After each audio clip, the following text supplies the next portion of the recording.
சாமி அழைக்கின்றாரே, நம்ம அண்ணா சாமி அழைக்கின்றாரே.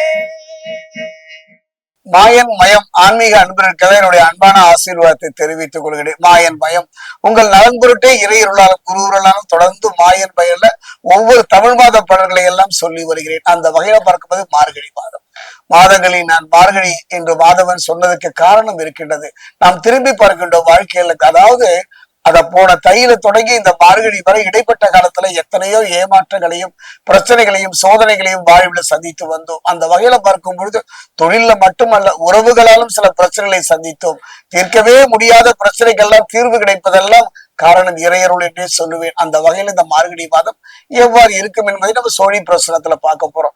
அதே நேரம் மாயன் மயனை நீங்க தொடர்ந்து சப்ஸ்கிரைப் பண்ணி ஆதரவு தருவீங்கிற ஒரு நம்பிக்கை எனக்கு எப்பவுமே உண்டு. அந்த வகையில சிம்ம ராசியை பொறுத்த வரைக்கும் சோழி பிரசனம் பொறுத்த வரைக்கும் சனி குரு இது இருவரை வைத்தே நகர்கின்றது. அந்த வகையில பார்க்கும்போது சிம்மத்தை பொறுத்த வரைக்கும் அதாவது சனி பகவான் வக்ரமாகி வக்ர நிவர்த்தியும் ஆகிவிட்டார். அதாவது அஷ்டம சனியாக வக்ரமாகி இப்ப அவர் வக்ர நிவர்த்தி ஆகிவிட்டார். கண்டக சனி சனி பகவானுடைய அஷ்டம சனி கண்டக சனியை பற்றியெல்லாம் கவலைப்பட வேண்டாம்.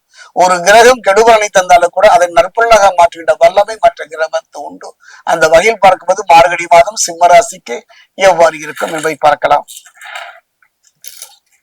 சிம்மராசியை பொறுத்த வரைக்கும் மகம், சிம்மராசியை பொறுத்த வரைக்கும் பூரம்,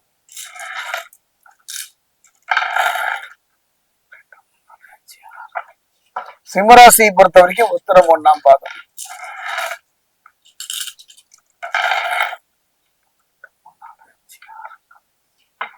சிம்மராசி அன்பர்களே ஒரு அருமையான ஒரு காலகட்டம், அற்புதமான ஒரு காலகட்டம் தான். காரணம் நீங்க சொல்லலாம் சுவாமி கண்டக சனியும் அஷ்டம சனியும் இருக்குதுன்னா அதை பத்திலாம் நீங்க கவலைப்பட வேண்டாம். மனமும் உடலும் தவறான பாதை நோக்கி செல்பவர்கள் மட்டுமே இந்த கண்டக சனி அஷ்டம சனியை பார்த்து பயப்படும். நமக்கு அவ்வாறு இல்லை. அவ்வாறு இருந்தாலும் கூட மனத்தை திருப்பி விடுங்கள், பாதையை நல்ல விதத்துல திருப்புங்க. அதுக்கு ஒரு சரியான மாதம் எதுன்னு பாத்தீங்கன்னா இந்த மார்கழி மாதம் தான். அந்த வகையில பார்க்கும் பொழுது குரு பகவானை பொறுத்தவரைக்கும் ராசிக்கு 11ஆம் இடமான லாபஸ்தானத்துல வருவதனால அற்புதம் என்றுதான் சொல்லுவோம். இவர் ஒருவர் இருந்தாலே போதுமே. குரு பகவானை பொறுத்த வரைக்கும் 11ஆம் இடமான லாபஸ்தானத்துல வருவதனால குடும்பத்துல மகிழ்ச்சி சந்தோஷம் பிரச்சனை இல்லாத நிம்மதியான ஒரு காலமாக இந்த மார்கழி மாதம் அமையும். அதே நேரம் தொழில் வியாபார வளர்ச்சி தரும். அதாவது தொழிலை பொறுத்த வரைக்கும் சந்தித்து வந்த பிரச்சனைகள் அந்த நிலை மாறி ஒரு நல்ல ஏற்றம் பெறும், ஒரு நல்ல முன்னேற்றம் பெறுகின்ற ஒரு அருமையான தருணம் இந்த மார்கழி மாதம் சிம்ம ராசிக்கு. களத்திரகாரகன் என்று சொல்லக்கூடிய சுக்கிரன் 4 மற்றும் 5ல பலப்படுவதனால சில யோகங்கள் கிடைக்கும். என்ன மாதிரியான யோகங்கள் திருவிழா? உதாரணமா ஒரு பழைய வண்டி வச்சிருக்கீங்க, போராடி நீ புது வண்டி வாங்கலாம், புது வண்டி வாகனங்கள் ஒரு நல்ல யோகம் கிடைக்கும், நல்ல திருமண யோகம் கிடைக்கும், பெரிய மனிதனுடைய அறிமுகம் கிடைக்கும். சிலரெல்லாம் வெளிநாடு சென்று வெற்றியை நோக்கி நகர்வதற்கான அருமையான சந்தர்ப்பம். மனதுல ஒரு நிம்மதியும் சந்தோஷத்தில சிலரெல்லாம் குடும்பத்தை விட்டு பிரிந்து வாழ்வார்கள். அது ஒன்று சேர்கின்ற ஒரு அருமையான தருணத்தையும் இந்த காலகட்டத்தில் அமையும். அதை தரக்கூடியவன் யாருன்னா சுக்கிரன். இவன் ஒருவன் நலமாக இருந்து விட்டாலே போதும். எந்த காலத்திலும் சுக்கிரன் நலமாக இருந்து விட்டால் அற்புதம் என்றுதான் சொல்லுவேன். இதுவரை சிம்மராசியை பொறுத்த வரைக்கும் பிரிவு, உடல் ரீதியா மன ரீதியா பிரிந்து படாது பாடுபட்டவங்க வாழ்க்கையில களத்திரகாரகன் சுக்கிரனை பொறுத்த வரைக்கும் 4 மற்றும் 5ல பலப்படுவதனால சில யோக பலன்களையும் அவர் தர தயாராகி விட்டார். பெண்களால நன்மைகள் ஏற்படும். பெண்களால நன்மை ஏற்படும்னா கணவன் மனைவிக்குள்ள இருந்து இந்த கருத்து வேறுபாடு மாறும். அதே நேரம் சகோதர சகோதரிகள் விட்டு வந்த பூர்வீக சொத்து சம்பந்தமான பிரச்சனைகள் தீர்வதற்கான ஒரு அற்புதமான ஒரு காலகட்டம்.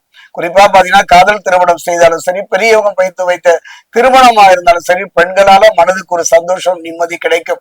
நீண்ட நாள் ஏதோ ஒரு பெண்ணால சில பிரச்சனைகளை சந்தித்து வந்திருப்பீர்கள். அந்த பிரச்சனையிலிருந்து விடுபடுவதற்கான ஒரு தருணமும் இந்த காலகட்டம் தான்.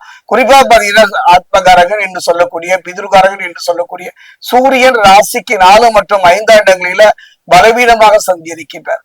அதாவது சூரியனுடைய பலகீனம் என்பதெல்லாம் சற்று கவனமா இருக்கும் என்பதைத்தான் சொல்கின்றது. தந்தை மகனுடைய கருத்து வேறுபாடுகள் வரலாம். தந்தை பிள்ளைக்கு பொறுத்த வரைக்கும் விட்டு கொடுத்து போவதால் கெட்டு போவதில் ஒரு மனிதனுடைய வாழ்க்கையில என்னுடைய அனுபவத்தை இழந்த பின்புதான் யோசிப்போம். அடடா நல்ல உறவை இழந்து விட்டோமே என்று கலங்குவதால் இந்த பலனும் இல்லை. அதே நேரத்துல சூரியன் பலகீனமாக பலமிழந்து காணப்படுவதனால சிம்மராசியை பொறுத்த வரைக்கும் அப்பா பிள்ளைக்குள்ள சின்ன சின்ன மன சஞ்சலங்கள் சின்ன சின்ன கோபதாபங்கள் வரத்தான் செய்யும். அதை அனுசரித்து விட்டு போவதனால உறவு கெட்டு போவதில்லை. குறிப்பா பாத்தீங்கன்னா செவ்வாய் 4 மற்றும் 5ஆம் இடங்கள்ல பலவீனமா இருப்பதனால அவசர முடிவுகள் எடுக்க வேண்டாம். ஏன் காரணம்னா செவ்வாயை பொறுத்த வரைக்கும் பலமாக இருக்க வேண்டும். செவ்வாய் பலமாக இருந்தால்தான் வாழ்க்கையை புரிந்து கொள்கின்ற ஒரு காரகத்தன்மை உண்டு. எதையும் எளிதில் புரிந்து கொள்ளலாம். எந்த பிரச்சனை வந்தாலும் அந்த பிரச்சனையை ஈடு செய்கின்ற ஒரு மனோ நிலை வைக்கும். மனோ தைரியம், மனோ திடம் தருபவள் செவ்வாய் தானே. அந்த வகையில பார்க்க சிம்மராசி இருக்கக்கூடிய ஆண் பெண் இருவரும் அரசு துறையில வேலை செஞ்சதும் பொதுவா ஒரு தொழில் செய்தாலும் கூட கவனமா இருங்க, நிதானமா இருங்க.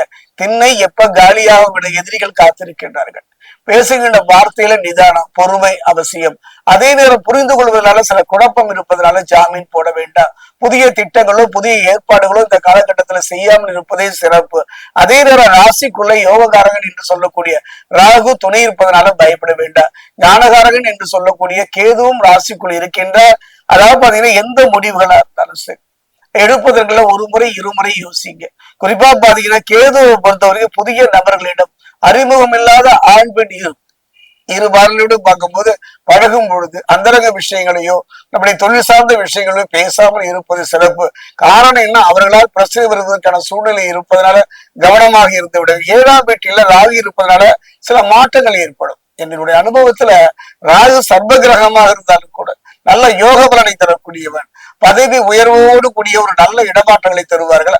அதே நேரம் அரசியல், ஆன்மீகம், பொது வாழ்க்கையில் இருப்பவர்கள் மிக கவனமாக இருக்கக்கூடிய ஒரு காலகட்டம் இந்த மார்கழி மாதம் சிம்ம ராசிக்கு.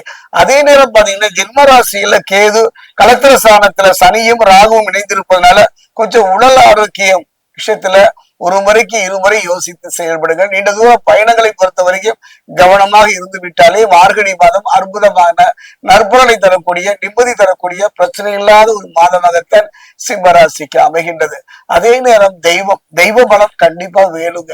காரணம் நான் திரும்ப திரும்ப சொல்கின்றேன், காரணம் சுவரை வைத்தே சித்திரம் வரைய வேண்டும் என்பதனால இந்த காலகட்டத்துல உங்கள் உடல்நிலை மட்டுமல்ல, பிள்ளைகள் உடல்நிலை மட்டுமல்ல, கணவன் மனைவி உடல்நிலை மட்டுமல்ல, உடல்நிலையில் கவனமாக இருந்து விட்டாலே இந்த மார்கழி மாதம் கடந்த கால விரய செலவுகளை எல்லாம் சுப செலவாக மாற்றுகின்ற ஒரு சூழ்நிலை. அதே நேரத்துல சனி பகவானை பொறுத்த வரைக்கும் சிம்மத்துக்கு கண்டக சனியானது அஷ்டம சனியாக மாறி, அஷ்டம சனி கண்டக சனியாக மாறி இருப்பதனால கொஞ்சம் கவனமாக இருந்து விட்டாலே போதும். திரும்பவும் சொல்கின்றேன், சொல்ல வேண்டிய என் கடமை. உடல் ரீதியா மன ரீதியா சரியாக அமைந்து விட்டால், உடலும் மனமும் சரியாக இருந்து விட்டால் இந்த மாதம் என்னை பொறுத்த வரைக்கும் அற்புதமான, பிரச்சனை இல்லாத, நிம்மதி தரக்கூடிய ஒரு மாதமாகத்தான் அமையும். அதே நேரம் கண்டக சனி, அஷ்டம சனி, அஷ்டம சனி, கண்டக சனி என்று சனி பகவான் 2 விதமான வலைகளை நம் மீது வீசுவதனால ஒரு முறை திருத்தணி செல்லுங்கள். எத்தனையோ முறை நான் சொல்லுகின்றேன், அனுபவம் தான். திருத்தணியில் இருக்கக்கூடிய பாதசனீஸ்வரனை பொறுத்த வரைக்கும் இடது கையில வில்லம்பு, வலது கையில சிவலிங்கம் தாங்கிய அற்புதமான வடிவம். இந்த ஆலயம் சென்று ஒரு நல்ல அபிஷேகம் செய்து பாருங்கள் உங்க கையினால. அதே மாதிரி ஒரு தேங்காய் வாங்கி 2ஆக உடைத்து அதில் நல்லெண்ணெய் நிரப்பி தீபம் ஏற்றி பாருங்கள். அற்புதமான ஒரு யோக பலனையும் சனி தரக்கூடிய கெடுபலனை கூட நற்பலனாக மாட்டுகின்ற ஒரு அருமையான காலம் இந்த மார்கழி மாதம் சிம்மராசி.